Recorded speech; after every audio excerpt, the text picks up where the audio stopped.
ತನುವು ನಿನ್ನದು ಮನವು ನಿನ್ನದು, ತನುವು ನಿನ್ನದು ಮನವು ನಿನ್ನದು, ಎನ್ನ ಜೀವನ ಘನವು ನಿನ್ನದು.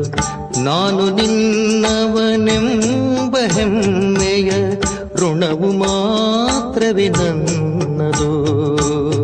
ತನು ನಿನ್ನದು ಮನವು ನಿನ್ನದು.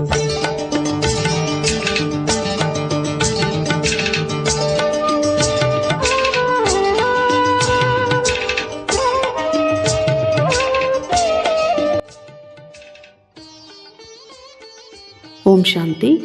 ಮುರಳಿಯ ದಿನಾಂಕ 28/11/2025. ಬಾಪ್ದಾದ ಮಧುಬನ. ಮಧುರ ಮಕ್ಕಳೇ, ಇದು ವಿಸ್ಮೃತಿಯ ಆಟವಾಗಿದೆ. ನೀವು ಪದೇ ಪದೇ ತಂದೆಯನ್ನು ಮರೆತು ಹೋಗುತ್ತೀರಿ. ನಿಶ್ಚಯ ಬುದ್ಧಿಯವರಾಗಿ ಆಗ ಈ ಆಟದಲ್ಲಿ ಸಿಕ್ಕಿ ಹಾಕಿಕೊಳ್ಳುವುದಿಲ್ಲ. ಪ್ರಶ್ನೆ: ಅಂತಿಮ ಸಮಯವನ್ನು ನೋಡುತ್ತಾ ನೀವು ಮಕ್ಕಳ ಕರ್ತವ್ಯವೇನಾಗಿದೆ? ಉತ್ತರ: ನಿಮ್ಮ ಕರ್ತವ್ಯವಾಗಿದೆ ತಮ್ಮ ವಿದ್ಯೆಯಲ್ಲಿ ಚೆನ್ನಾಗಿ ತೊಡಗುವುದು, ಅನ್ಯ ಮಾತುಗಳಲ್ಲಿ ಹೋಗಬಾರದಾಗಿದೆ. ತಂದೆಯು ನಿಮ್ಮನ್ನು ತಮ್ಮ ನಯನಗಳ ಮೇಲೆ ಕೂರಿಸಿಕೊಂಡು ಕೊರಳಿನ ಹಾರವನ್ನಾಗಿ ಮಾಡಿಕೊಂಡು ಜೊತೆ ಕರೆದುಕೊಂಡು ಹೋಗುತ್ತಾರೆ. ಬಾಕಿ ಎಲ್ಲರೂ ತಮ್ಮ ತಮ್ಮ ಲೆಕ್ಕಾಚಾರಗಳನ್ನು ಸಮಾಪ್ತಿ ಮಾಡಿಕೊಂಡು ಹೋಗಲೇಬೇಕಾಗಿದೆ. ತಂದೆಯು ಎಲ್ಲರನ್ನೂ ತಮ್ಮ ಜೊತೆ ಕರೆದುಕೊಂಡು ಹೋಗಲು ಬಂದಿದ್ದಾರೆ. ಗೀತೆ. ದೂರ ದೇಶದಲ್ಲಿರುವವರು. ಶಿವಭಗವಾನು ವಾಚ್. ಆತ್ಮಿಕ ತಂದೆಯು ಆತ್ಮಿಕ ಮಕ್ಕಳಿಗೆ ತಿಳಿಸಿಕೊಡುತ್ತಾರೆ. ವಿಶೇಷವಾಗಿ ಭಾರತ ಮತ್ತು ಇಡೀ ಪ್ರಪಂಚದಲ್ಲಿರುವವರೆಲ್ಲರೂ ವಿಶ್ವಶಾಂತಿಯನ್ನು ಬಯಸುತ್ತಾರೆ. ಈಗ ಇದನ್ನು ತಿಳಿದುಕೊಳ್ಳಬೇಕು. ಅವಶ್ಯವಾಗಿ ವಿಶ್ವದ ಮಾಲೀಕನೇ ವಿಶ್ವದಲ್ಲಿ ಶಾಂತಿ ಸ್ಥಾಪನೆ ಮಾಡುತ್ತಾರೆ. ವಿಶ್ವದಲ್ಲಿ ಶಾಂತಿಯನ್ನು ಸ್ಥಾಪಿಸಿ ಎಂದು ಪರಮಪಿತ ಪರಮಾತ್ಮನನ್ನೇ ಕರೆಯಬೇಕು. ಆದರೆ ಯಾರನ್ನು ಕರೆಯಬೇಕೆಂಬುದೂ ಸಹ ಪಾಪ ಅವರಿಗೆ ಗೊತ್ತಿಲ್ಲ. ಇಡೀ ವಿಶ್ವದ ಮಾತಲ್ಲವೇ, ಇಡೀ ವಿಶ್ವದಲ್ಲಿ ಶಾಂತಿ ಬೇಕೆಂದು ಹೇಳುತ್ತಾರೆ. ಆದರೆ ಶಾಂತಿಧಾಮವೇ ಬೇರೆಯಾಗಿದೆ, ಎಲ್ಲಿ ತಂದೆ ಮತ್ತು ತಾವಾತ್ಮಗಳಿರುತ್ತೀರಿ. ಇದನ್ನು ಸಹ ಬೇಹದ್ದಿನ ತಂದೆಯೇ ತಿಳಿಸುತ್ತಾರೆ. ಈಗ ಈ ಪ್ರಪಂಚದಲ್ಲಂತೂ ಅನೇಕ ಮನುಷ್ಯರು, ಅನೇಕ ಧರ್ಮಗಳಿವೆ. ಎಲ್ಲವೂ ಸೇರಿ ಒಂದು ಧರ್ಮವಾದರೆ ಶಾಂತಿ ಸ್ಥಾಪನೆಯಾಗುವುದು. ಆದರೆ ಎಲ್ಲ ಧರ್ಮಗಳು ಸೇರಿ ಒಂದಾಗಲು ಸಾಧ್ಯವಿಲ್ಲ. ತ್ರಿಮೂರ್ತಿಯ ಮಹಿಮೆಯೂ ಇದೆ. ಬಹಳಷ್ಟು ಮಂದಿ ಚಿತ್ರವನ್ನಿಟ್ಟುಕೊಳ್ಳುತ್ತಾರೆ. ಬ್ರಹ್ಮನ ಮೂಲಕ ಸ್ಥಾಪನೆ ಎಂಬುದೂ ತಿಳಿದಿದೆ. ಆದರೆ ಯಾವುದರ ಸ್ಥಾಪನೆ? ಕೇವಲ ಶಾಂತಿ ಸ್ಥಾಪನೆಯಲ್ಲ, ಶಾಂತಿ ಮತ್ತು ಸುಖ ಎರಡರ ಸ್ಥಾಪನೆಯಾಗುತ್ತದೆ. ಈ ಭಾರತದಲ್ಲಿಯೇ 5,000 ವರ್ಷಗಳ ಮೊದಲು ಈ ಲಕ್ಷ್ಮೀನಾರಾಯಣರ ರಾಜ್ಯವಿದ್ದಾಗ ಉಳಿದ ಎಲ್ಲ ಜೀವಾತ್ಮರು ತಮ್ಮ ಮನೆ ಅಂದರೆ ಪರಮಧಾಮದಲ್ಲಿದ್ದರು. ಈಗ ಒಂದು ಧರ್ಮ, ಒಂದು ರಾಜ್ಯ, ಒಂದು ಭಾಷೆಯು ಬೇಕೆಂದು ಬಯಸುತ್ತಾರೆ. ಈಗ ತಂದೆಯು ಸುಖ, ಶಾಂತಿ, ಸಂಪತ್ತಿನ ಸ್ಥಾಪನೆ ಮಾಡುತ್ತಿದ್ದಾರೆಂಬುದು ಮಕ್ಕಳಿಗೆ ಗೊತ್ತಿದೆ. ಅವಶ್ಯವಾಗಿ ಇಲ್ಲಿಯೇ ಒಂದು ರಾಜ್ಯದ ಸ್ಥಾಪನೆಯಾಗುತ್ತದೆ. ಇದೇನು ಹೊಸ ಮಾತಲ್ಲ. ಅನೇಕ ಬಾರಿ ಒಂದು ರಾಜ್ಯದ ಸ್ಥಾಪನೆಯಾಗಿದೆ. ನಂತರ ಅನೇಕ ಧರ್ಮಗಳ ವೃದ್ಧಿ ಆಗುತ್ತಾ ವೃಕ್ಷವು ದೊಡ್ಡದಾದಾಗ ಮತ್ತೆ ತಂದೆಯು ಬರಬೇಕಾಗುತ್ತದೆ. ಆತ್ಮವೇ ಕೇಳುತ್ತದೆ, ಓದುತ್ತದೆ. ಆತ್ಮದಲ್ಲಿಯೇ ಸಂಸ್ಕಾರವಿದೆ. ನಾವಾತ್ಮಗಳು ಭಿನ್ನ ಭಿನ್ನ ಶರೀರಗಳನ್ನು ಧಾರಣೆ ಮಾಡುತ್ತೇವೆ. ಮಕ್ಕಳಿಗೆ ಈ ನಿಶ್ಚಯ ಬುದ್ಧಿಯಾಗುವುದರಲ್ಲಿಯೇ ಬಹಳ ಪರಿಶ್ರಮವಾಗುತ್ತದೆ. ಬಾಬಾ ಪದೇ ಪದೇ ಮರೆತು ಹೋಗುತ್ತೇವೆ ಎಂದು ಹೇಳುತ್ತಾರೆ. ತಂದೆ ತಿಳಿಸುತ್ತಾರೆ, ಮಕ್ಕಳೇ, ಇದು ಮರೆಸುವ ಆಟವಾಗಿದೆ. ಇದರಲ್ಲಿ ನೀವು ಹೇಗೆ ಸಿಕ್ಕಿ ಹಾಕಿಕೊಂಡಿದ್ದೀರಿ? ಮತ್ತೆ ನಮ್ಮ ಮನೆ ಅಥವಾ ರಾಜಧಾನಿಗೂ ಹೇಗೆ ಹೋಗಬೇಕೆಂಬುದು ಇದರಲ್ಲಿ ನೀವು ಹೇಗೆ ಸಿಕ್ಕಿ ಹಾಕಿಕೊಂಡಿದ್ದೀರಿ? ಇದೆಲ್ಲ ನಿಮಗೆ ಗೊತ್ತೇ ಇಲ್ಲ. ಈಗ ತಂದೆಯು ತಿಳಿಸಿದ್ದಾರೆ. ಮೊದಲು ಏನನ್ನು ತಿಳಿದುಕೊಂಡಿರಲಿಲ್ಲ. ಆತ್ಮವು ಎಷ್ಟು ಕಲ್ಲು ಬುದ್ಧಿಯಾಗಿ ಬಿಡುತ್ತದೆ. ಕಲ್ಲು ಬುದ್ಧಿ ಮತ್ತು ಪಾರಸ ಬುದ್ಧಿಯ ಗಾಯನವು ಭಾರತದಲ್ಲಿಯೇ ಇದೆ. ಕಲ್ಲು ಬುದ್ಧಿಯ ರಾಜರು ಮತ್ತು ಪಾರಸ ಬುದ್ಧಿಯನ್ನು ಹೊಂದಿದ ರಾಜರು ಇಲ್ಲಿಯೇ ಇರುತ್ತಾರೆ. ಪಾರಸನಾಥನ ಮಂದಿರವೂ ಇದೆ. ನಾವಾತ್ಮಗಳು ಎಲ್ಲಿಂದ ಪಾತ್ರವನ್ನು ಅಭಿನಯಿಸಲು ಬಂದಿದ್ದೇವೆಂದು ನೀವೀಗ ತಿಳಿದುಕೊಂಡಿದ್ದೀರಿ. ಮೊದಲು ಏನನ್ನೂ ತಿಳಿದುಕೊಂಡಿರಲಿಲ್ಲ. ಇದಕ್ಕೆ ಮುಳ್ಳಿನ ಕಾಡು ಎಂದು ಹೇಳುತ್ತಾರೆ. ಇಡೀ ಪ್ರಪಂಚವೇ ಮುಳ್ಳಿನ ಕಾಡಾಗಿದೆ. ಹೂದೋಟಕ್ಕೆ ಬೆಂಕಿ ಬಿತ್ತು ಎಂಬ ಮಾತನ್ನು ಎಂದೂ ಹೇಳುವುದಿಲ್ಲ. ಯಾವಾಗಲೂ ಕಾಡಿಗೆ ಬೆಂಕಿ ಬೀಳುತ್ತದೆ. ಇದೂ ಸಹ ಕಾಡಾಗಿದೆ. ಇದಕ್ಕೆ ಅವಶ್ಯವಾಗಿ ಬೆಂಕಿ ಬೀಳುವುದು. ಬಿದುರಿನ ಕಾಡಿಗೆ ಬೆಂಕಿ ಬೀಳಲಿದೆ. ವಾಸ್ತವದಲ್ಲಿ ಇಡೀ ಪ್ರಪಂಚಕ್ಕೆ ಬಿದುರಿನ ಕಾಡು ಎಂದು ಹೇಳಲಾಗುವುದು. ಈಗ ನೀವು ಮಕ್ಕಳು ತಂದೆಯನ್ನು ಅರಿತುಕೊಂಡಿದ್ದೀರಿ, ಸಮ್ಮುಖದಲ್ಲಿ ಕುಳಿತಿದ್ದೀರಿ. ನಿಮ್ಮೊಂದಿಗೆ ಕುಳಿತುಕೊಳ್ಳುವೆನು, ನಿಮ್ಮೊಂದಿಗೆ ತಿನ್ನುವೆನು ಎಂದು ಏನೆಲ್ಲವನ್ನು ಹಾಡುತ್ತಿದ್ದೀರೋ ಅದೆಲ್ಲವೂ ಈಗ ನಡೆಯುತ್ತಿದೆ. ಭಗವಾನುವಾಚ್, ಅವಶ್ಯವಾಗಿ ಮಕ್ಕಳ ಪ್ರತಿಯೇ ಇರಬೇಕಲ್ಲವೇ? ನೀವು ತಿಳಿದುಕೊಂಡಿದ್ದೀರಿ, ನಮಗೆ ಭಗವಂತನೇ ಓದಿಸುತ್ತಾರೆ. ಆ ಭಗವಂತ ಯಾರು? ನಿರಾಕಾರ ಶಿವನಿಗೇ ಭಗವಂತ ಎಂದು ಹೇಳುವರು. ಭಗವಂತ ಶಿವನ ಪೂಜೆಯೂ ಸಹ ಇಲ್ಲಿಯೇ ಆಗುತ್ತದೆ. ಸತ್ಯಯುಗದಲ್ಲಿ ಪೂಜೆ ಇರುವುದಿಲ್ಲ, ನೆನಪೂ ಸಹ ಮಾಡುವುದಿಲ್ಲ. ಭಕ್ತರಿಗೆ ಸತ್ಯಯುಗಿ ರಾಜಧಾನಿಯ ಫಲವು ಸಿಗುತ್ತದೆ. ನಾವು ಎಲ್ಲರಿಗಿಂತ ಹೆಚ್ಚು ಭಕ್ತಿ ಮಾಡಿದ್ದೇವೆ, ಆದ್ದರಿಂದ ನಾವೇ ಮೊಟ್ಟಮೊದಲು ತಂದೆಯ ಬಳಿ ಬಂದಿದ್ದೇವೆ. ಮತ್ತೆ ನಾವೇ ರಾಜಧಾನಿಯಲ್ಲಿ ಬರುತ್ತೇವೆ ಎಂದು ನೀವು ತಿಳಿದುಕೊಂಡಿದ್ದೀರಿ ಅಂದ ಮೇಲೆ ಮಕ್ಕಳು ಹೊಸ ಪ್ರಪಂಚದಲ್ಲಿ ಶ್ರೇಷ್ಠ ಪದವಿಯನ್ನು ಪಡೆಯುವ ಪೂರ್ಣ ಪುರುಷಾರ್ಥ ಮಾಡಬೇಕಾಗಿದೆ. ನಾವೀಗ ಬಹುಬೇಗನೆ ಹೊಸ ಮನೆಗೆ ಹೋಗಬೇಕೆಂದು ಮಕ್ಕಳಿಗೆ ಮನಸ್ಸಾಗುತ್ತದೆ. ಆರಂಭದಲ್ಲಿಯೇ ಹೊಸ ಮನೆ ಇರುವುದು, ನಂತರ ಹಳೆಯದಾಗುತ್ತಾ ಹೋಗುತ್ತದೆ. ಮನೆಯಲ್ಲಿ ಮಕ್ಕಳ ವೃದ್ಧಿಯಾಗುತ್ತಾ ಹೋಗುತ್ತದೆ. ಮಕ್ಕಳು, ಮೊಮ್ಮಕ್ಕಳು, ಮರಿಮಕ್ಕಳು ಎಲ್ಲರೂ ಹಳೆಯ ಮನೆಯಲ್ಲಿ ಬರುತ್ತಾರಲ್ಲವೇ? ಇದು ನಮ್ಮ ತಾತನ ಮನೆಯಾಗಿದೆ, ಮುತ್ತಾತನ ಮನೆಯಾಗಿದೆ ಎಂದು ಹೇಳುತ್ತಾರೆ. ಕೊನೆಯಲ್ಲಿ ಬರುವವರೂ ಅನೇಕರಿರುತ್ತಾರಲ್ಲವೇ? ಎಷ್ಟು ತೀವ್ರ ಪುರುಷಾರ್ಥ ಮಾಡುತ್ತೀರೋ ಅಷ್ಟು ಮೊದಲಿಗೆ ಹೊಸ ಮನೆಯಲ್ಲಿ, ಅಂದರೆ ಸತ್ಯುಗದಲ್ಲಿ ಬರುತ್ತೀರಿ. ಪುರುಷಾರ್ಥದ ಯುಕ್ತಿಯನ್ನು ತಂದೆಯು ಬಹಳ ಸಹಜವಾಗಿ ತಿಳಿಸಿಕೊಡುತ್ತಾರೆ. ಭಕ್ತಿಯಲ್ಲಿಯೂ ಪುರುಷಾರ್ಥ ಮಾಡುತ್ತಾರೆ. ಬಹಳ ಭಕ್ತಿ ಮಾಡುವವರ ಹೆಸರು ಪ್ರಸಿದ್ಧವಾಗುತ್ತದೆ. ಕೆಲವರು ಭಕ್ತರ ಸ್ಟಾಂಪನ್ನು ಮಾಡಿಸುತ್ತಾರೆ. ಜ್ಞಾನದ ಮಾಲೆಯಂತೂ ಯಾರಿಗೂ ತಿಳಿದಿಲ್ಲ. ಮೊದಲು ಜ್ಞಾನ, ನಂತರ ಭಕ್ತಿಯಾಗಿದೆ. ಇದು ಮಕ್ಕಳ ಬುದ್ಧಿಯಲ್ಲಿದೆ. ಅರ್ಧ ಸಮಯ ಜ್ಞಾನ, ಸತ್ಯ, ತ್ರೇತಾಯುಗವಿರುತ್ತದೆ. ನೀವು ಮಕ್ಕಳಿಗೆ ಜ್ಞಾನಪೂರ್ಣರಾಗುತ್ತಾ ಹೋಗುತ್ತೀರಿ. ಶಿಕ್ಷಕರು ಯಾವಾಗಲೂ ಜ್ಞಾನಪೂರ್ಣರಾಗಿರುತ್ತಾರೆ. ವಿದ್ಯಾರ್ಥಿಗಳಲ್ಲಿ ನಂಬರ್ವಾರ್ ಅಂಕಗಳನ್ನು ತೆಗೆದುಕೊಳ್ಳುತ್ತಾರೆ. ಇವರು ಬೇಹದ್ದಿನ ಶಿಕ್ಷಕನಾಗಿದ್ದಾರೆ. ನೀವು ಬೇಹದ್ದಿನ ವಿದ್ಯಾರ್ಥಿಗಳಾಗಿದ್ದೀರಿ. ವಿದ್ಯಾರ್ಥಿಗಳಂತೂ ನಂಬರ್ವಾರ್ ಆಗಿಯೇ ತೇರ್ಗಡೆಯಾಗುತ್ತಾರೆ. ಹೇಗೆ ಕಲ್ಪದ ಮೊದಲೂ ಆಗಿದ್ದರು. ತಂದೆಯು ತಿಳಿಸುತ್ತಾರೆ, ನೀವೇ 84 ಜನ್ಮಗಳನ್ನು ಪಡೆದಿದ್ದೀರಿ. 84 ಜನ್ಮಗಳಲ್ಲಿ 84 ಮಂದಿ ಶಿಕ್ಷಕರಿರುತ್ತಾರೆ. ಪುನರ್ಜನ್ಮವನ್ನು ಅವಶ್ಯವಾಗಿ ತೆಗೆದುಕೊಳ್ಳಲೇಬೇಕಾಗಿದೆ. ಮೊದಲಿಗೆ ಸತೋಪ್ರಧಾನ ಪ್ರಪಂಚವಿರುತ್ತದೆ, ನಂತರ ಹಳೆಯ ತಮೋಪ್ರಧಾನ ಪ್ರಪಂಚವಾಗುತ್ತದೆ.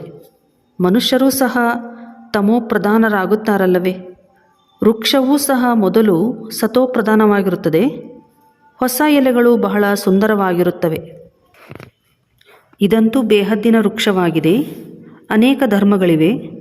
ನಿಮ್ಮ ಬುದ್ಧಿಯು ಈಗ ಬೇಹದ್ದಿನ ಕಡೆ ಹೋಗುವುದು. ಇದು ಎಷ್ಟು ದೊಡ್ಡ ವೃಕ್ಷವಾಗಿದೆ. ಮೊಟ್ಟಮೊದಲಿಗೆ ಆದಿಸನಾತನ ದೇವಿ ದೇವತಾ ಧರ್ಮವೇ ಇರುತ್ತದೆ. ನಂತರ ವಿವಿಧ ಧರ್ಮಗಳು ಬರುತ್ತವೆ. ನೀವೇ ವಿವಿಧ 84 ಜನ್ಮಗಳನ್ನು ತೆಗೆದುಕೊಂಡಿದ್ದೀರಿ. ಅದು ಅವಿನಾಶಿಯಾಗಿದೆ. ನಿಮಗೆ ಗೊತ್ತಿದೆ, ಕಲ್ಪಕಲ್ಪವು 84 ಜನ್ಮಗಳ ಚಕ್ರವನ್ನು ಸುತ್ತುತ್ತಿರುತ್ತೇವೆ. 84 ಜನ್ಮಗಳ ಚಕ್ರದಲ್ಲಿ ನಾವೇ ಬರುತ್ತೇವೆ ಎಂದು. ಯಾವುದೇ ಮನುಷ್ಯಾತ್ಮನು 84 ಲಕ್ಷ ಜನ್ಮಗಳನ್ನು ತೆಗೆದುಕೊಳ್ಳುವುದಿಲ್ಲ. ಹಾಗೆ ತೆಗೆದುಕೊಳ್ಳುವಂತಹ ಪ್ರಾಣಿ ಪಕ್ಷಿಗಳು ಬಹಳಷ್ಟಿವೆ. ಅವುಗಳ ಜನ್ಮಗಳನ್ನು ಎಣಿಕೆ ಮಾಡಲು ಸಾಧ್ಯವಿಲ್ಲ. ಮನುಷ್ಯಾತ್ಮರು 84 ಜನ್ಮಗಳನ್ನು ಪಡೆದಿದ್ದಾರೆ. ಹೀಗೆ ಪಾತ್ರವನ್ನು ಅಭಿನಯಿಸುತ್ತಾ ಸುಸ್ತಾಗಿ ಬಿಟ್ಟಿದ್ದಾರೆ, ದುಃಖಿಯಾಗಿದ್ದಾರೆ. ಏಣಿಯನ್ನು ಇಳಿಯುತ್ತಾ ಸತೋಪ್ರಧಾನರಿಂದ ತಮೋಪ್ರಧಾನರಾಗಿ ಬಿಟ್ಟಿದ್ದಾರೆ. ತಂದೆಯು ಮತ್ತೆ ತಮೋಪ್ರಧಾನರಿಂದ ಸತೋಪ್ರಧಾನರನ್ನಾಗಿ ಮಾಡುತ್ತಿದ್ದಾರೆ. ತಂದೆಯು ತಿಳಿಸುತ್ತಾರೆ, ನಾನು ತಮೋಪ್ರಧಾನ ಶರೀರ, ತಮೋಪ್ರಧಾನ ಪ್ರಪಂಚದಲ್ಲಿ ಬರುತ್ತೇನೆ. ಇಡೀ ವಿಶ್ವದಲ್ಲಿ ಶಾಂತಿ ಹೇಗೆ ಸ್ಥಾಪನೆಯಾಗಲು ಸಾಧ್ಯ ಎಂದು ಮನುಷ್ಯರು ಹೇಳುತ್ತಾರೆ. ಆದರೆ ವಿಶ್ವದಲ್ಲಿ ಶಾಂತಿಯು ಯಾವಾಗ ಇತ್ತು ಎಂದು ತಿಳಿದುಕೊಳ್ಳುವುದಿಲ್ಲ. ನಿಮ್ಮ ಮನೆಯಲ್ಲಿ ಚಿತ್ರಗಳನ್ನಿಟ್ಟಿದ್ದೀರಲ್ಲವೇ? ಇವರ ರಾಜ್ಯವಿದ್ದಾಗ ಇಡೀ ವಿಶ್ವದಲ್ಲಿ ಶಾಂತಿ ಇತ್ತು. ಅದಕ್ಕೆ ಸ್ವರ್ಗ ಎಂದು ಹೇಳಲಾಗುತ್ತಿತ್ತು. ಹೊಸ ಪ್ರಪಂಚಕ್ಕೆ ಸ್ವರ್ಗ, ಸತ್ಯಯುಗ ಎಂದು ಕರೆಯಲಾಗುತ್ತದೆ. ಈಗ ಈ ಹಳೆಯ ಪ್ರಪಂಚವು ಬದಲಾಗಲಿದೆ. ಆ ರಾಜಧಾನಿಯೂ ಸ್ಥಾಪನೆಯಾಗುತ್ತಿದೆ. ಇಡೀ ವಿಶ್ವದಲ್ಲಿ ಇವರ ರಾಜ್ಯವಿತ್ತಲ್ಲವೇ? ಲಕ್ಷ್ಮೀನಾರಾಯಣರ ಮಂದಿರಕ್ಕೆ ಬಹಳ ಮಂದಿ ಹೋಗುತ್ತಾರೆ. ಆದರೆ ಇವರೇ ಭಾರತದ ಮಾಲೀಕರಾಗಿದ್ದರೂ ಇವರ ರಾಜ್ಯದಲ್ಲಿ ಅವಶ್ಯವಾಗಿ ಸುಖ ಶಾಂತಿ ಇತ್ತು ಎಂಬುದು ಯಾರ ಬುದ್ಧಿಯಲ್ಲಿಯೂ ಇಲ್ಲ. ಇದು 5,000 ವರ್ಷಗಳ ಮಾತಾಗಿದೆ. ಆ ಸಮಯದಲ್ಲಿ ಇವರ ರಾಜ್ಯವಿತ್ತು. ಅರ್ಧ ಕಲ್ಪದ ನಂತರ ಹಳೆಯ ಪ್ರಪಂಚ ಎಂದು ಹೇಳಲಾಗುತ್ತದೆ. ಆದ್ದರಿಂದ ವ್ಯಾಪಾರಿಗಳು ತಮ್ಮ ಅಂಗಡಿಯ ಮುಂದೆ ಸ್ವಸ್ತಿಕ ಚಿತ್ರವನ್ನು ಬಿಡಿಸುತ್ತಾರೆ.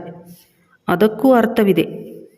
ಅದಕ್ಕೆ ಅವರು ಗಣೇಶ ಎಂದು ಹೇಳಿಬಿಡುತ್ತಾರೆ ಮತ್ತು ಗಣೇಶನನ್ನು ವಿಘ್ನ ವಿನಾಶಕ ದೇವತೆ ಎಂದು ತಿಳಿಯುತ್ತಾರೆ. ಸ್ವಸ್ತಿಕ ಚಿತ್ರದಲ್ಲಿ ಪೂರ್ಣ 4 ಭಾಗಗಳಿರುತ್ತವೆ. ಇದೆಲ್ಲವೂ ಭಕ್ತಿ ಮಾರ್ಗವಾಗಿದೆ. ಈಗ ದೀಪಾವಳಿಯನ್ನು ಆಚರಿಸುತ್ತಾರೆ. ವಾಸ್ತವದಲ್ಲಿ ಸತ್ಯ ದೀಪಾವಳಿಯು ನೆನಪಿನ ಯಾತ್ರೆಯಾಗಿದೆ. ಇದರಿಂದಲೇ ಆತ್ಮಜ್ಯೋತಿಯು 21 ಜನ್ಮಗಳಿಗಾಗಿ ಜಾಗೃತವಾಗುತ್ತದೆ. ಬಹಳ ಸಂಪಾದನೆಯಾಗುತ್ತದೆ ಅಂದಾಗ ನೀವು ಮಕ್ಕಳು ಬಹಳ ಖುಷಿಯಾಗಿರಬೇಕು.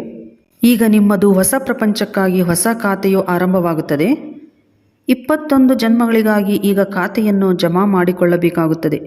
ತಂದೆಯು ಮಕ್ಕಳಿಗೆ ತಿಳಿಸುತ್ತಾರೆ, ತಮ್ಮನ್ನು ಆತ್ಮ ಎಂದು ತಿಳಿದು ಕೇಳುತ್ತಿದ್ದೀರಾ? ಆತ್ಮ ಎಂದು ತಿಳಿದು ಕೇಳಿದಾಗಲೇ ಖುಷಿ ಇರುವುದು. ತಂದೆಯು ನಮಗೆ ಓದಿಸುತ್ತಾರೆ. ಭಗವಾನುವಾಚವೂ ಇದೆ. ಭಗವಂತನು ಒಬ್ಬರೇ ಆಗಿರುವರು ಅಂದ ಮೇಲೆ ಅವರು ಬಂದು ಶರೀರದ ಆಧಾರವನ್ನು ತೆಗೆದುಕೊಂಡಾಗಲೇ ಭಗವಾನುವಾಚ ಎಂದು ಹೇಳಲಾಗುವುದು. ಇದು ಯಾರಿಗೂ ಗೊತ್ತಿಲ್ಲ. ಆದ್ದರಿಂದ ನಮಗೂ ಗೊತ್ತಿಲ್ಲ ಎಂದು ಹೇಳುತ್ತಾ ಬಂದಿದ್ದಾರೆ.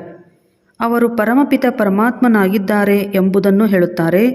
ಆದರೂ ನಮಗೆ ಗೊತ್ತಿಲ್ಲ ಎಂದು ಹೇಳಿಬಿಡುತ್ತಾರೆ. ಶಿವಬಾಬಾ ಎಂದು ಹೇಳುತ್ತಾರೆ. ಬ್ರಹ್ಮನಿಗೂ ತಂದೆ ಎಂದು ಹೇಳುತ್ತಾರೆ. ಆದರೆ ವಿಷ್ಣುವಿಗೆ ಎಂದೂ ತಂದೆ ಎಂದು ಹೇಳುವುದಿಲ್ಲ. ಪ್ರಜಾಪಿತನು ತಂದೆಯಾದರಲ್ಲವೇ? ನೀವು ಬ್ರಹ್ಮಕುಮಾರ ಕುಮಾರಿಯರಾಗಿದ್ದೀರಿ. ಪ್ರಜಾಪಿತ ಎಂಬ ಹೆಸರು ಇಲ್ಲದೇ ಹೋದರೆ ಇದು ಅರ್ಥವಾಗುವುದಿಲ್ಲ. ಇಷ್ಟೊಂದು ಮಂದಿ ಬ್ರಹ್ಮಕುಮಾರ ಕುಮಾರಿಯರು ಇರುವರು ಎಂದರೆ ಅವಶ್ಯವಾಗಿ ಪ್ರಜಾಪಿತನೂ ಇರುವರು. ಆದ್ದರಿಂದ ಪ್ರಜಾಪಿತ ಎಂಬ ಶಬ್ದವನ್ನು ಅವಶ್ಯವಾಗಿ ಬರೆಯಿರಿ. ಆಗ ಪ್ರಜಾಪಿತನು ನಮಗೂ ತಂದೆಯಾಗಿದ್ದಾರೆ ಎಂಬುದನ್ನು ತಿಳಿದುಕೊಳ್ಳುತ್ತಾರೆ. ಹೊಸ ಸೃಷ್ಟಿಯು ಅವಶ್ಯವಾಗಿ ಪ್ರಜಾಪಿತನ ಮೂಲಕವೇ ರಚಿಸಲ್ಪಡುತ್ತದೆ. ನಾವು ಆತ್ಮಗಳು ಸಹೋದರರಾಗಿದ್ದೇವೆ. ನಂತರ ಶರೀರ ಧಾರಣೆ ಮಾಡಿ ಸಹೋದರಿಯರಾಗಿ ಬಿಡುತ್ತೇವೆ. ತಂದೆಯ ಮಕ್ಕಳಂತೂ ಅವಿನಾಶಿಯಾಗಿದ್ದೀರಿ. ನಂತರ ಸಾಕಾರದಲ್ಲಿ ಸಹೋದರಿಯಾಗುತ್ತೀರಿ. ನಂತರ ಪ್ರಜಾಪಿತ ಬ್ರಹ್ಮನ ಹೆಸರಿದೆ. ಆದರೆ ಪ್ರಜಾಪಿತ ಬ್ರಹ್ಮನನ್ನು ನಾವು ನೆನಪು ಮಾಡುವುದಿಲ್ಲ. ಲೌಕಿಕ ಮತ್ತು ಪಾರಲೌಕಿಕ ತಂದೆಯನ್ನೇ ನೆನಪು ಮಾಡುತ್ತಾರೆ.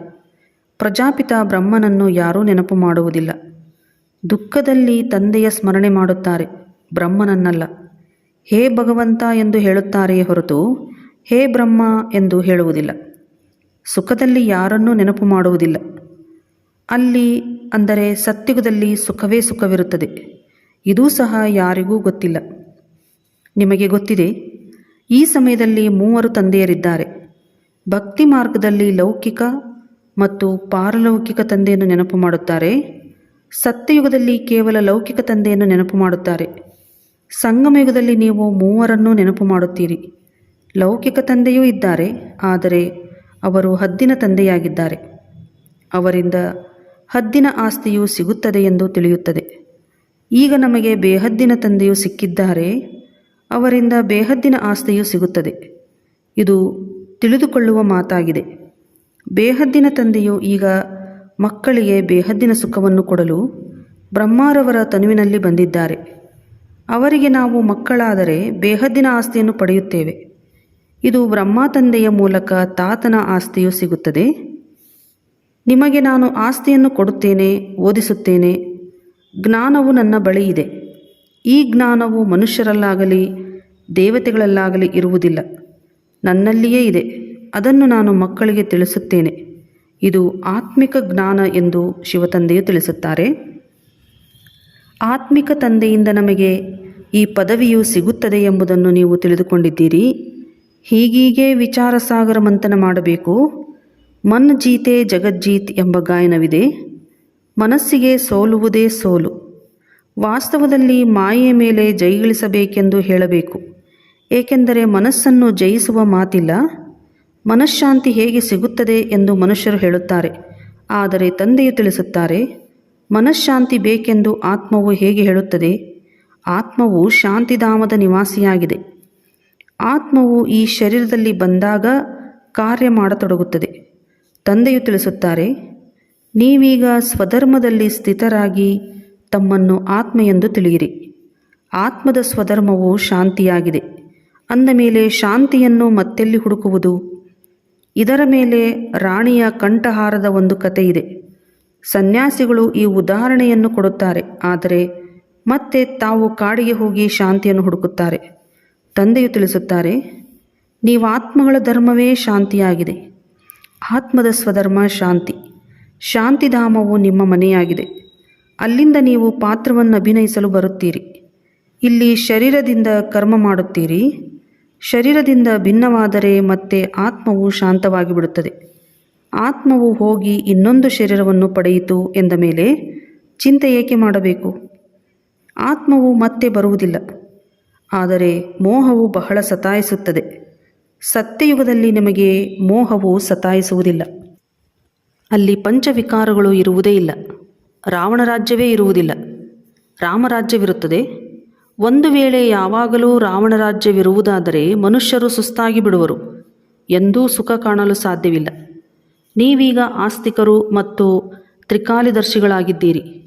ಮನುಷ್ಯರು ತಂದೆಯನ್ನು ಅರಿತುಕೊಂಡಿಲ್ಲ. ಆದ್ದರಿಂದ ನಾಸ್ತಿಕರೆಂದು ಹೇಳಲಾಗುತ್ತದೆ. ನೀವು ಮಕ್ಕಳು ತಿಳಿದುಕೊಂಡಿದ್ದೀರಿ. ಯಾವ ಶಾಸ್ತ್ರ ಇತ್ಯಾದಿಗಳೆಲ್ಲವೂ ಕಳೆದು ಹೋಯಿತೋ ಇವೆಲ್ಲವೂ ಭಕ್ತಿ ಮಾರ್ಗವಾಗಿದೆ. ನೀವೀಗ ಜ್ಞಾನ ಮಾರ್ಗದಲ್ಲಿದ್ದೀರಿ. ತಂದೆಯು ಮಕ್ಕಳನ್ನು ಎಷ್ಟು ಪ್ರೀತಿಯಿಂದ ನಯನಗಳಲ್ಲಿ ಕೂರಿಸಿಕೊಂಡು ಕರೆದುಕೊಂಡು ಹೋಗುತ್ತಾರೆ. ತಿಳಿಸುತ್ತಾರೆ, ನಾನು ಕೊರಳಿನ ಹಾರವನ್ನಾಗಿ ಮಾಡಿಕೊಂಡು ಎಲ್ಲರನ್ನೂ ಕರೆದುಕೊಂಡು ಹೋಗುತ್ತೇನೆ. ಎಲ್ಲರೂ ಕರೆಯುತ್ತಾರೆ. ಯಾರು ಕಾಮಚಿತೆಯನ್ನೇರಿ ಕಪ್ಪಾಗಿ ಬಿಟ್ಟಿದ್ದಾರೆಯೋ ಅವರನ್ನು ಜ್ಞಾನಚಿತೆಯ ಮೇಲೆ ಕೂರಿಸಿ ಲೆಕ್ಕಾಚಾರಗಳನ್ನು ಸಮಾಪ್ತಿ ಮಾಡಿಸಿ ಹಿಂತಿರುಗಿ ಕರೆದುಕೊಂಡು ಹೋಗುತ್ತೇನೆ. ಈಗ ನಿಮ್ಮ ಕೆಲಸವು ಓದುವುದಾಗಿದೆ. ಅನ್ಯ ಮಾತುಗಳಲ್ಲಿ ಏಕೆ ಹೋಗಬೇಕು? ಹೇಗೆ ಸಾಯುತ್ತಾರೆ? ಏನಾಗುತ್ತದೆ? ಈ ಮಾತುಗಳಲ್ಲಿ ನಾವೇಕೆ ಹೋಗಬೇಕು? ಇದು ಅಂತಿಮ ಸಮಯವಾಗಿದೆ. ಎಲ್ಲರೂ ಲೆಕ್ಕಾಚಾರಗಳನ್ನು ಮುಗಿಸಿ ಹಿಂತಿರುಗಿ ಹೋಗುತ್ತಾರೆ. ಈ ಬೇಹದ್ದಿನ ನಾಟಕದ ರಹಸ್ಯವು ನೀವು ಮಕ್ಕಳ ಬುದ್ಧಿಯಲ್ಲಿದೆ, ಮತ್ಯಾರಿಗೂ ಗೊತ್ತಿಲ್ಲ. ನಾವು ತಂದೆಯ ಬಳಿ ಬೇಹದ್ದಿನ ಆಸ್ತಿಯನ್ನು ಪಡೆಯಲು ಕಲ್ಪಕಲ್ಪವೂ ಬರುತ್ತೇವೆ. ನಾವು ಜೀವಾತ್ಮರಾಗಿದ್ದೇವೆ ಎಂಬುದು ನಿಮಗೆ ಗೊತ್ತಿದೆ. ತಂದೆಯೂ ಸಹ ದೇಹದಲ್ಲಿ ಬಂದು, ಅಂದರೆ ಬ್ರಹ್ಮ ತಂದೆಯಲ್ಲಿ ಬಂದು ತಿಳಿಸಿಕೊಡುತ್ತಾರೆ. ತಂದೆ ಹೇಳುತ್ತಾರೆ, ನಾನು ಸಾಧಾರಣ ತನುವಿನಲ್ಲಿ ಬರುತ್ತೇನೆ. ಇವರಿಗೂ ಅಂದರೆ ಬ್ರಹ್ಮರವರಿಗೂ ಸಹ ತಿಳಿಸುತ್ತೇನೆ, ನೀವು ತಮ್ಮ ಜನ್ಮಗಳ ಬಗ್ಗೆ ತಿಳಿದುಕೊಂಡಿಲ್ಲ. ಮತ್ಯಾರೂ ಸಹ ಮಕ್ಕಳೇ ಆತ್ಮ ಅಭಿಮಾನಿಯಾಗಿ ತಂದೆಯನ್ನು ನೆನಪು ಮಾಡಿ ಈ ರೀತಿ ಹೇಳಲು ಸಾಧ್ಯವಿಲ್ಲ. ಒಳ್ಳೆಯದು. ಮಧುರಾತಿ ಮಧುರ ಅಗಲಿ ಹೋಗಿ ಮರಳಿ ಸಿಕ್ಕಿರುವ ಮಕ್ಕಳ ಪ್ರತಿ ಮಾತಾಪಿತಾ ಬಾಪ್ದಾದಾರವರ ನೆನಪು, ಪ್ರೀತಿ ಹಾಗೂ ಸುಪ್ರಭಾತ. ಆತ್ಮಿಕ ಮಕ್ಕಳಿಗೆ ಆತ್ಮಿಕ ತಂದೆಯ ನಮಸ್ತೆ. ಆತ್ಮಿಕ ಮಕ್ಕಳಿಂದ ಆತ್ಮಿಕ ತಂದೆಗೆ ನಮಸ್ತೆ ನಮಸ್ತೆ ನಮಸ್ತೆ. ಧಾರಣೆಗಾಗಿ ಮುಖ್ಯ ಸಾರ. ನೆನಪಿನ ಯಾತ್ರೆಯಲ್ಲಿದ್ದು ನಿತ್ಯವೂ ಸತ್ಯ ದೀಪಾವಳಿಯನ್ನು ಆಚರಿಸಬೇಕಾಗಿದೆ. 21 ಜನ್ಮಗಳಿಗಾಗಿ ತಮ್ಮ ಹೊಸ ಖಾತೆಯನ್ನು ಜಮಾ ಮಾಡಿಕೊಳ್ಳಬೇಕಾಗಿದೆ. ನಾಟಕದ ರಹಸ್ಯವನ್ನು ಬುದ್ಧಿಯಲ್ಲಿಟ್ಟುಕೊಂಡು ವಿದ್ಯಾಭ್ಯಾಸದ ವಿನಃ ಮತ್ಯಾವುದೇ ಮಾತಿನಲ್ಲಿ ಹೋಗಬಾರದು. ಎಲ್ಲ ಲೆಕ್ಕಾಚಾರಗಳನ್ನು ಸಮಾಪ್ತಿ ಮಾಡಿಕೊಳ್ಳಬೇಕಾಗಿದೆ.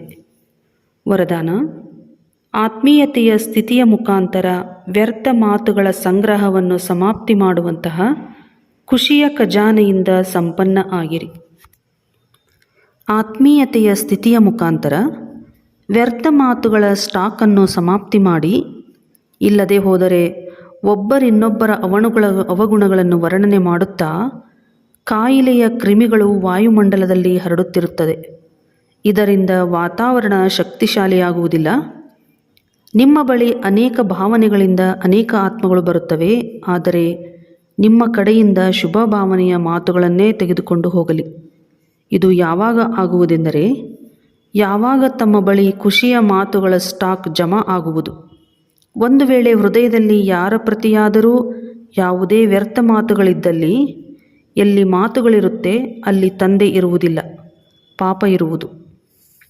ಸ್ಲೋಗನ್: ಸ್ಮೃತಿಯ ಸ್ವಿಚ್ ಆನ್ ಆದಲ್ಲಿ ಮೂಡ್ ಆಫ್ ಆಗಲು ಸಾಧ್ಯವಿಲ್ಲ. ಸ್ಮೃತಿಯ ಅಂದರೆ ನೆನಪಿನ ಸ್ವಿಚ್ ಆನ್ ಆದರೆ ಮೂಡ್ ಆಫ್ ಆಗಲು ಸಾಧ್ಯವಿಲ್ಲ. ಅವ್ಯಕ್ತ ಸೂಚನೆ: ಅಶರೀರಿ ಅಥವಾ ವಿದೇಹಿ ಸ್ಥಿತಿಯ ಅಭ್ಯಾಸ ಹೆಚ್ಚಿಸಿ. ಯಾರು ಎಷ್ಟು ವ್ಯಸ್ತವಾಗಿದ್ದಾರೆ ಅಷ್ಟೇ ಅವರು ಮಧ್ಯ ಮಧ್ಯದಲ್ಲಿ ಈ ಅಭ್ಯಾಸವನ್ನು ಮಾಡುವುದು ಅವಶ್ಯಕವಾಗಿದೆ. ನಂತರ ಸೇವೆಯಲ್ಲಿ ಕೆಲವೊಮ್ಮೆ ದಣಿದು ಹೋಗುತ್ತೀರಿ, ಕೆಲವು ಬಾರಿ ಪರಸ್ಪರ ಏರುಪೇರು ಆಗುತ್ತದೆ, ಅದು ಆಗುವುದಿಲ್ಲ. ಒಂದು ಕ್ಷಣದಲ್ಲಿ ಭಿನ್ನ ಆಗುವ ಅಭ್ಯಾಸ ಇರುವುದು ಎಂದರೆ ಯಾವುದೇ ಮಾತು ಬಂದಿತೋ 1 ಸೆಕೆಂಡಿನಲ್ಲಿ ತಮ್ಮ ಅಭ್ಯಾಸದಿಂದ ಈ ಮಾತುಗಳಿಂದ ದೂರ ಆಗಿ ಹೋಗುವಿರಿ. ಸಂಕಲ್ಪ ಮಾಡಿದಿರಿ ಹಾಗೂ ಆಗಿಬಿಟ್ಟಿರಿ. ಯುದ್ಧ ಮಾಡುವ ಅವಶ್ಯಕತೆ ಇರುವುದಿಲ್ಲ. ಒಳ್ಳೆಯದು. ಓಂ ಶಾಂತಿ.